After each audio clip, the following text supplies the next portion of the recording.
അനിയുടെയും അനാമികയുടെയും ഡിവോഴ്സിൻ്റെ അന്ന് നവീൻ അനിയോട് ഒരു കാര്യം മാത്രമേ പറയുന്നുള്ളൂ. എടാ, നീ ടെൻഷനൊന്നും അടിക്കണ്ട. ഞാൻ ഏറ്റു. കോടതിയിലെ കാര്യങ്ങളൊക്കെ ഞാൻ ഏറ്റു. ഡിവോഴ്സ് വാങ്ങിച്ച് നിൻ്റെ കയ്യിൽ ഞാൻ തന്നിരിക്കും. പക്ഷേ നീ എനിക്ക് വേണ്ടിയിട്ട് ഒരു കാര്യം മാത്രം ചെയ്ത് തന്നാൽ മതി. നന്ദുവിനെ എനിക്ക് സ്വന്തമാക്കണം. അതിന് നീ ഞങ്ങളെ രണ്ടുപേരെ ചേർത്ത് വെച്ച് തരണമെന്നിങ്ങനെ അനിയോട് പറയാൻ കേട്ടോ. അനി ആ ഒരു മാനസികാവസ്ഥയിലാണ്. കാരണം എനിക്ക് എങ്ങനെയെങ്കിലും അനാമികയായിട്ടുള്ള ഡിവോഴ്സ് കിട്ടിയേ തീരൂ. അതുകൊണ്ട് തന്നെ തൻ്റെ കാമുകിയെക്കുറിച്ച് മറ്റൊരുത്തൻ ഇങ്ങനെ മുഖത്ത് നോക്കി ഇങ്ങനെ പറയുമ്പോഴത്തേക്കും അവന് പ്രതികരിക്കാൻ പറ്റാത്തൊരു സിറ്റുവേഷനിലാണ് ഇപ്പോൾ അനി നിൽക്കുന്നത്. അപ്പോൾ നവീനോട് സത്യം പറഞ്ഞ് എതിർത്തൊന്നും പറയാനായിട്ട് അവന് തോന്നുന്നില്ല. കാരണം എങ്ങനെയെങ്കിലും അവന് ഡിവോഴ്സ് കിട്ടിയേ തീരൂ. അതിനിപ്പോൾ ഒരു ദൈവതുല്യമായിട്ടാണ് സത്യം പറഞ്ഞാൽ നവീൻ ഇപ്പോൾ മുമ്പിൽ നിൽക്കുന്നത്.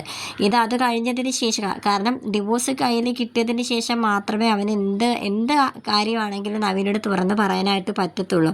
ഇനി അവനെ എതിർത്ത് സംസാരിക്കുകയോ അല്ലെങ്കിൽ ഞാനും നന്ദുവും തമ്മിൽ അങ്ങോട്ടും ഇങ്ങോട്ടും പരസ്പരം ഇഷ്ടപ്പെടുന്നുണ്ട് എന്ന് നവീനോട് പറഞ്ഞെങ്കിൽ എങ്ങാനും അവൻ ഈ കേസിൽ നിന്ന് പിന്മാറിയാലോ, അങ്ങനെയുള്ള ഇതൊക്കെ ആയതുകൊണ്ട് നമ്മുടെ അനിയാണെങ്കിൽ ഭയങ്കരമായിട്ടുള്ള ടെൻഷനിൽ നിൽക്കുകയാണ്. ഡിവോഴ്സ് കിട്ടുമോ ഇല്ലയോ എന്നുള്ളൊരു ടെൻഷനും ഉണ്ട്. നവീൻ തൻ്റെ പെണ്ണടിച്ചുകൊണ്ട് പോകുമോ ഇനി, അങ്ങനെ ഒരു ടെൻഷനും കൂടെ നമ്മുടെ അനിക്കുണ്ട് കേട്ടോ.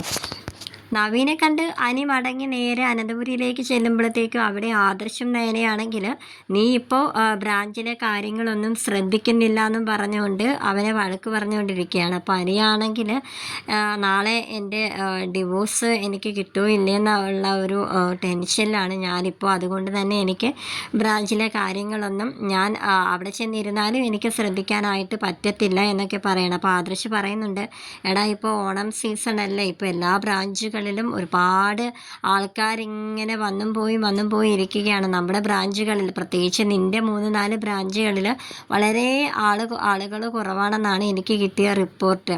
നീ ഇങ്ങനെ ആയാലും ശരിയാവത്തില്ല. നീ എന്തിനാ അതിനൊക്കെ ടെൻഷൻ എടുക്കുന്നത്? അനാമികയായിട്ടുള്ള കേസ് നോക്കുന്നത് നമ്മുടെ നവീനല്ലേ. നമ്മളെ കുടുംബത്തോടു കൂടി നമ്മൾ ജയിലിൽ പോകുന്ന ഒരു അവസ്ഥയിൽ നിന്നും നമ്മളെ എല്ലാവരെയും രക്ഷിച്ചെടുത്ത ആളാണ് നവീൻ. അപ്പോൾ പിന്നെ നിൻ്റെ ഈ ഒരു കാര്യത്തിൽ അവൻ നിന്നെ എന്തായാലും നിനക്ക് ഡിവോഴ്സ് അവൻ വാങ്ങിത്തരും.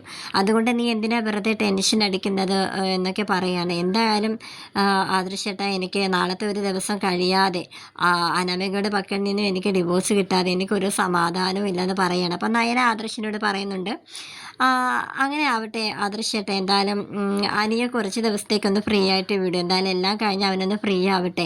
നമ്മൾ എന്തൊക്കെ പറഞ്ഞാലും അനിയക്ക് ഇപ്പോൾ തലയിലോട്ട് കയറത്തില്ല. അവനെന്തായാലും ഡിവോഴ്സ് കിട്ടണമെന്നിങ്ങനെ പറയാൻ കേട്ടോ. നവീനെക്കുറിച്ച് രണ്ടുപേരും അങ്ങോട്ടും ഇങ്ങോട്ടും പൊക്കി ഇങ്ങനെ പറയുന്നുണ്ടെങ്കിലും അപ്പോൾ അനി പറയുന്നുണ്ട് കേട്ടോ, എന്തായാലും അവൻ എൻ്റെ പെണ്ണിനെയാണ് ആവശ്യമെന്നിങ്ങനെ പറയുകയാണ്. അപ്പോൾ നവീനെക്കുറിച്ച് ഇങ്ങനെ ആദർശ് പറയുന്നുണ്ട്, നീ എന്താ ഇങ്ങനെ പറയുന്നതെന്ന് ചോദിക്കുമ്പോഴത്തേക്കും നവീന് നന്ദുവിനോട് ഇഷ്ടമുള്ള കാര്യമൊക്കെ ആദർശിനോട് നയനയോട് പറയുന്നുണ്ട് കേട്ടോ. അങ്ങനെ നന്ദുവിന് അതിനോട് താല്പര്യമുണ്ടോ ഇല്ലയോ എന്നുള്ള കാര്യമൊക്കെ ഇങ്ങനെ ചോദിക്കുമ്പോഴത്തേക്കും അവൾക്ക് ഒരു മനസ്സേ ഉള്ളൂ. അവൾക്ക് മാത്രമല്ല, അതുപോലെ തന്നെ എനിക്കും അങ്ങനെ തന്നെയാണ്. അപ്പോൾ നയന പറയുന്നുണ്ട്, അപ്പോൾ പൊന്മുടിയിൽ വെച്ചിട്ട് നവീൻ നന്ദുവിനെ പ്രപ്പോസ് ചെയ്ത് അവർ രണ്ടുപേരും അങ്ങോട്ടും ഇങ്ങോട്ടും ഇഷ്ടമാണെന്ന് പറഞ്ഞെന്നൊക്കെയാണല്ലോ അറിഞ്ഞത്. അമ്മ അങ്ങനെയാണല്ലോ എന്നോട് പറഞ്ഞത്. അതുമല്ല, നവീൻ്റെ വീട്ടുകാർ അവൻ്റെ അമ്മയായിട്ട് അടുത്ത ആഴ്ച വീട്ടിലേക്ക് വരും, ഇത് കല്യാണവുമായിട്ട് ബന്ധപ്പെട്ട് അവർ സംസാരിക്കാൻ വരും എന്നൊക്കെ അമ്മ എന്നെ ഇന്നലെ വിളിച്ചപ്പോഴത്തേക്കും പറഞ്ഞല്ലോ.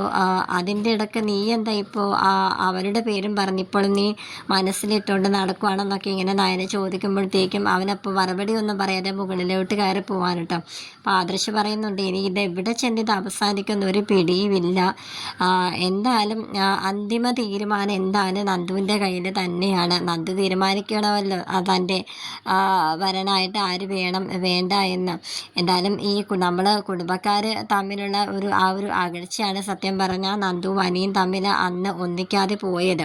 എന്നാൽ ഇന്ന് ആ ഒരു അവസ്ഥയിലല്ലല്ലോ. നമുക്ക് എല്ലാവരോടും കൂടി ഒന്ന് സംസാരിച്ചാലോ എന്നൊക്കെ ആദർശ് പറയുന്നുണ്ട്. അപ്പോൾ നയനയാണെങ്കിൽ അവന്തികയായിട്ട് അവന്തികയുടെ വിവാഹം മുത്തശ്ശനെ ഏതാണ്ട് ഉറപ്പിച്ചതുപോലെയല്ലേ. ഇപ്പോൾ നമ്മൾ അതിനെക്കുറിച്ച് സംസാരിക്കുകയാണെങ്കിൽ മുത്തശ്ശൻ്റെ സ്വഭാവം അറിയാമല്ലോ. നമ്മുടെ നാഗേന്ദ്രനെ കുറിച്ചുള്ള സത്യങ്ങൾ നമ്മൾ അറിഞ്ഞ കാര്യങ്ങളൊക്കെ മുത്തശ്ശനോട് പറഞ്ഞപ്പോൾ തന്നെ മുത്തശ്ശൻ നമ്മളെ വഴക്കാണ് പറഞ്ഞത്. നിങ്ങൾ ആവശ്യമില്ലാത്ത കാര്യങ്ങളിലൊന്നും തലയിടണ്ടെന്നല്ലേ പറഞ്ഞത്. അതൊക്കെ അന്നേ അവസാനിപ്പിച്ച കാര്യങ്ങളായെന്നൊക്കെ.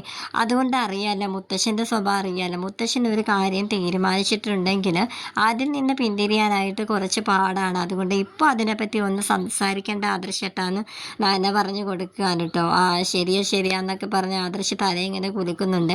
പിന്നെ നവീനാണെങ്കിൽ നന്ദുവിനെ കാണാനായിട്ട് സ്റ്റേഷനിലോട്ട് ചെല്ലുകയാണ് കേട്ടോ. അവിടെ ചെന്നിട്ട് ആനിയുടെയും അനാമികയുടെയും കേസിൻ്റെ കാര്യത്തെ പറ്റിയൊക്കെ സംസാരിക്കുന്നുണ്ട് രണ്ടുപേരും. നന്ദു അപ്പോൾ പറയുന്നുണ്ട്, എനിക്ക് ഭയങ്കര ടെൻഷനാണ്, ഡിവോഴ്സ് കിട്ടുമോ ഇല്ലെന്നുള്ള കാര്യത്തിൽ അവന് ഭയങ്കര ടെൻഷനാണെന്നൊക്കെ പറയുമ്പോൾ അവൻ എന്തിനാ ടെൻഷൻ എടുക്കുന്നത്, അതിലൊരു സംശയവും വേണ്ട, ഡിവോഴ്സ് ഞാൻ കയ്യിൽ കൊടുത്തിരിക്കുമെന്ന് നീ അവനോട് പറഞ്ഞേക്കെ, വെറുതെ എന്തിനാ ടെൻഷൻ അടിക്കുന്നതെന്നൊക്കെ പറഞ്ഞ് നവീൻ അവിടെ നിന്ന് ഇറങ്ങുന്നുണ്ട് കേട്ടോ.